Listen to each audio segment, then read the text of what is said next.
Hey, this is Brian again, and I'd like to ask you to do a favor. We can't do this work without people like you, so if you can, please like, share, subscribe, tell your friends about Bring Back the Porch. One we got from Newfoundland, we used to call it the red trolley, but now we have two red trolleys, so we have to rename them. The red and green one from Newfoundland, it was in South Carolina, and it was part of the transportation service there. It's a 2008, so it's not as old as people think. This episode of Bring Back the Porch brought to you by Bernie Leahy, River Street Realty. Let's get you home. Clang, clang, clang went the trolley. Ding, ding, ding went the bell. Old Judy Garland song from a movie you might see on late night television from 1944, but it seemed to be appropriate because we have Mo Cranker here today from the Sunshine Trolley, which makes its return in the spring here in Medicine Hat. Welcome, Mo. Thanks for having me. How did you get involved with the trolley? I was at the Medicine Hat News, and a job posting went up for tourism just to cover a maternity leave, and one thing led to another, and I got a full-time position, and now I'm the manager of transportation. That's a long maternity leave. Yeah. There's have you watched Seinfeld? The yada yada yada. Yada yada yada. Yeah, I filled a position, yada yada yada, and now I'm managing vehicles. And now you not have one, not two, but three trolleys. Three of them. How's it growing? Exponentially. Yes. I wasn't on the team when we got the first one from Drumheller, but it started as sort of a hop on, hop off from hotels to going to the downtown or Police Point or Medalta. And then when I joined the team, we kind of switched to a more ticketed style event, and we've kind of really taken off after that. Yeah. Where did you said the first trolley came from Drumheller? So it was from Drumheller. A guy was running it out there. He retired. We were able to purchase it with the help of a local businessman. And it originated actually from Quebec. We recently just learned that it went from Quebec to Drumheller to Medicine Hat. And then, do you want me to tell the story of the other two? Oh, yeah, yeah. Then in 2022, a year after I joined the team, I found one out in Clark's Beach, Newfoundland. So I got to go out, check it out, and then we sent a driver and a mechanic out, and they brought it back from Sydney, Nova Scotia, about a week on the road, and then this most recent one from Arlington, Texas. And that was an adventure getting it here. I knew at some point I'd be importing a vehicle, and that was an experience. Yeah. Do you know anything about the history of these vehicles? Were they actually serviced, begin their life as a form of transportation, public transportation? Yeah, so the Drumheller one is a 1985 GMC motorhome that got converted into a trolley. The one we got from Newfoundland, we used to call it the red trolley, but now we have two red trolleys, so we have to rename them. The red and green one from Newfoundland, it was in South Carolina, and it was part of the transportation service there. It's a 2008, so it's not as old as people think. And then this 2011 was in Arlington, and it was taking people to football games, baseball games, Six Flags, water park, picking up at hotels and moving people around. Okay. Now, who made the decision on the routes? Like, how do you decide where you're going to go and what you're going to do, and who's going to tell people what we're seeing? Yeah, it depends on the tour. For the guided city tour, I kind of inherited a bit of that Police Point, Medalta, there's some stuff you got to see when you're here. TP, Medalta, downtown. But we've got to play with it over the years, and one of the maybe happy parts of the construction is that it's forced us to get a bit creative with where we go. And so a couple of years ago, the TP was closed all summer. So we added the viewpoint up in Crescent Heights, Jeffrey's Lookout by McCoy, and we can't take that off the tour now because we get people there and they're just blown away. People from out of town just, I knew it was pretty here, but oh my goodness, I can't believe it's so nice. And then people who think the prairies are just flat, you take them up there and the tour guides can do the whole tour from up there. Yeah, you can see an awful lot of Medicine Hat's history from that viewpoint. Yeah. Yeah. What have you learned from the people who are on the trolley about their perceptions of Medicine Hat? We hear a lot of, like I said, people from out of town who think it's just going to be flat and brown.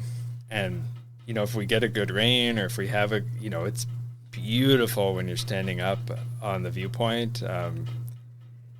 It's been incredible just to see families get together, family reunions, people from all over coming here and getting to enjoy what we have to offer. Do you have repeat customers? People who've gone on more than once? Yeah, we started selling our own tickets within the past year and a half, and so we'll see. I won't name names, but we'll see people, oh, she's buying tickets again, or he's buying tickets again. You know, they'll do every single thing we do. It's really, really cool. Or people who ride the trolley the summer and then with their side of the family, and then their in-laws will come in town and they'll bring them again to see a different tour guide. And okay, you even did some, I think, over the Christmas. We did quite a few. The Holly Jolly Twinkle Trolley.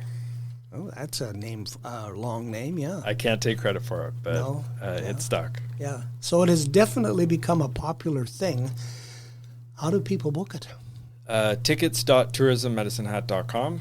Everything we have up there is for sale, and I don't know the exact number, but we did maybe 60 to 80 Christmas light tours just in December alone, pretty much. That's a lot.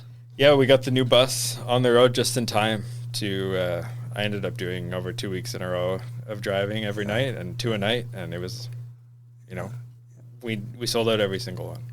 What's it like when you're on the trolley? In December, cold. Yeah.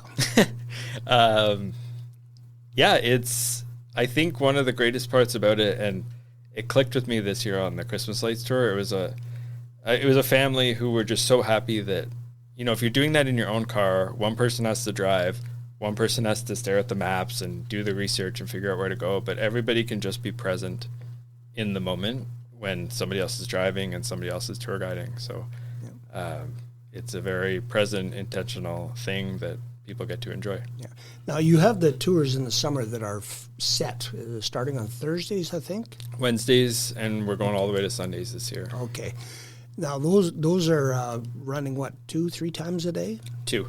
Twice a day. Yep. Okay, now people who can book private tours, how do they do that? Same thing? Yeah, they can go on our website. You can reach out to us from our website, our ticketing website. My email's all over the place, and they can call the visitor center and get some information that way. And we do a lot of family reunions, weddings, birthday parties, private ice cream tours, or we do a lot of private stuff.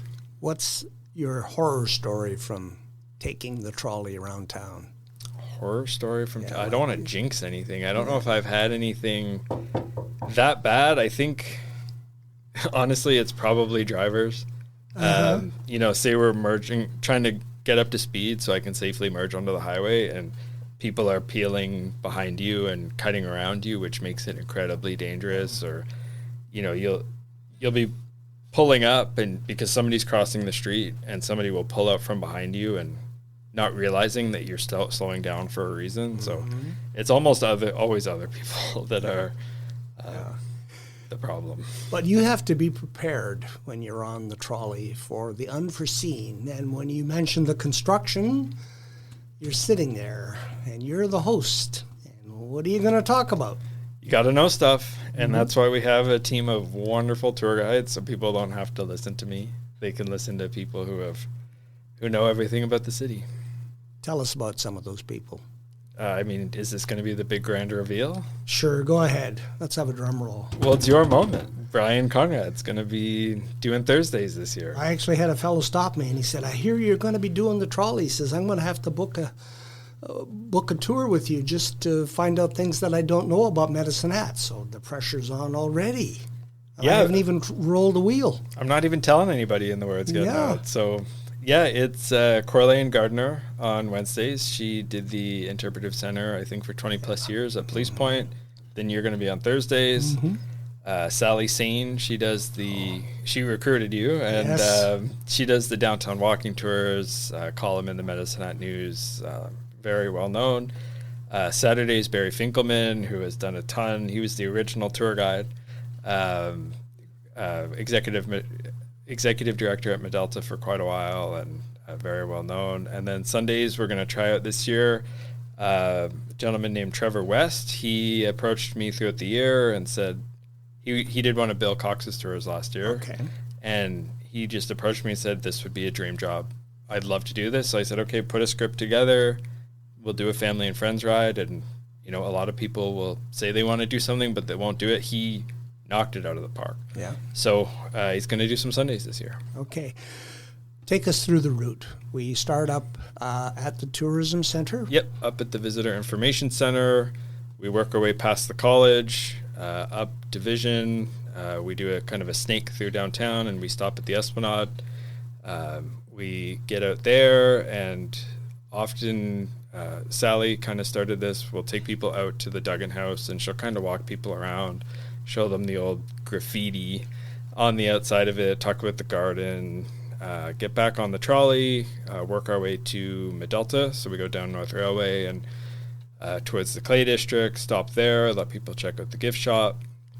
Then we go work our way through Strathcona up towards Crescent Heights and stop at the Jeffreys Viewpoint. And then we slowly work our way back to the visitor center. It takes about 90-ish minutes. That's what I was just going to say. Depends who's tour guiding. Yeah. If they run off at the mouth, you're parked and they're still talking. Yeah, they're some of them.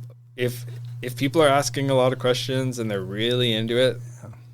I don't want tour guides to not. Yeah. Yeah. If people are into it, let them have it. Let them enjoy it. What have you learned about the history of Medicine Hat? A lot. It is unbelievable. Doing Sally, Bill, any of their tours, you can learn so much about what used to be here, what was still here. And I was joking with Sally one time. I was like, wow, a lot of buildings have burned down and a lot of churches. And, this used to be here, but then a fire 100 years ago. Yep. Lots of fires because it's would have been really hard to deal with 100 plus years ago. Yes. Back in the old chat days when I used to do Our Town, and every time one of the episodes mentioned a fire, Dan Reinish said we should have a drink every time he mentioned fire because it was urban renewal that took a lot of our history, but also made the way for other things too. So exactly. Yeah. So when do we start out? What is the first date? When is it available? I believe so. We always start up full-blown guided city tours after Canada Day. So it'll be the first Wednesday after Canada Day, and I think that might be July 2nd this year. Okay. So it'll be right away there, and then we're already getting ready to do some spring tours. We do our school ride program all spring. I think we had 90 plus classes book the trolley last year. We get donations from Sunrise and Samus Rotary to offer a heavily discounted rate to teachers. So we're getting ready to do that, and I'm just kind of working through some maintenance stuff right now on the trolleys. Okay, so you're the bus driver, you're the transportation manager, the Mr. Fix-It. I find people to fix things. I don't fix much myself, but lots of maintenance and inspections and everything we have to do to stay on the road. It's got to be safe. Yeah. It's got to be safe, and we have to pass an inspection every 6 months. So okay. Yeah. All right. Well, anything else that you wanted to touch on before we pull over to the station and let everybody off? I don't think so. No. Thank you. Good. Well, it will be a pleasure to be one of the hosts on the Sunshine Trolley this summer. I'm looking forward to it. And Mo Cranker, thanks for the visit. Thank you.